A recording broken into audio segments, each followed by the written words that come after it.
नमस्कार मित्रांनो, मी केदार भागवत आणि आज आपण चर्चा करणार आहोत 3 नवीन स्केल्स बद्दल, ज्यांची नावे आहेत पेंटाटॉनिक मेजर स्केल, पेंटाटॉनिक मायनर स्केल आणि ब्लूज स्केल।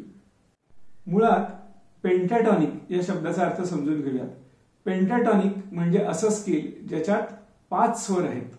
पहिल्यांदा पाहूयात पेंटाटॉनिक मेजर स्केल। आता या पेंटाटॉनिक मेजर स्केल मध्ये काय असतं तर सा, रे शुद्ध, ग शुद्ध, प आणि ध शुद्ध हे 5 स्वर असतात। पाहूयात पेंटाटॉनिक मेजर स्केल कसं वाजतं ते। सा रे ग प ध सा, सा ध प ग रे सा। हे पेंटाटॉनिक मेजर स्केल ऐकून तुम्हाला नक्कीच भारतीय शास्त्रीय संगीतातल्या भूप या रागाची आठवण झाली असेल। ते साहजिकच आहे, कारण भूप राग आणि पेंटाटॉनिक मेजर स्केल यांचे सगळे स्वर सेम आहेत। आता पाहूयात पेंटाटॉनिक मायनर स्केल। ह्या पेंटाटॉनिक मायनर स्केल मध्ये सा, ग कोमल, म शुद्ध, प आणि नी कोमल हे 5 स्वर असतात। पाहूयात पेंटाटॉनिक मायनर स्केल कसं वाजतं ते। सा ग म प नी सा, सा नी प म ग सा।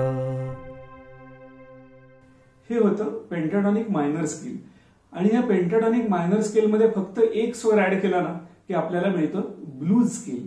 ब्लूज स्केल मध्ये सा, ग कोमल, म शुद्ध, म तीव्र, प आणि नी कोमल हे स्वर असतात। पाहूयात ब्लूज स्केल कसं वाजतं ते। सा ग म म प नी सा, सा नी प म म ग सा। आहे ना ब्लूज स्केल इंटरेस्टिंग? तर आज आपण डिस्कस केले स्केल्सचे 3 नवीन प्रकार।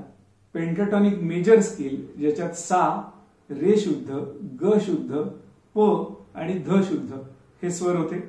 नंतर पेंटाटॉनिक मायनर स्केल ज्याच्यात सा, ग कोमल, म शुद्ध, प आणि नी कोमल हे स्वर होते। आणि ब्लूज स्केल ज्याच्यात सा, ग कोमल, म शुद्ध, म तीव्र, प आणि नी कोमल हे स्वर होते।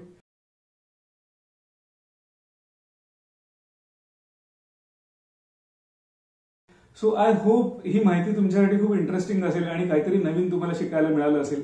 Stay tuned for many more videos like this. Thank you.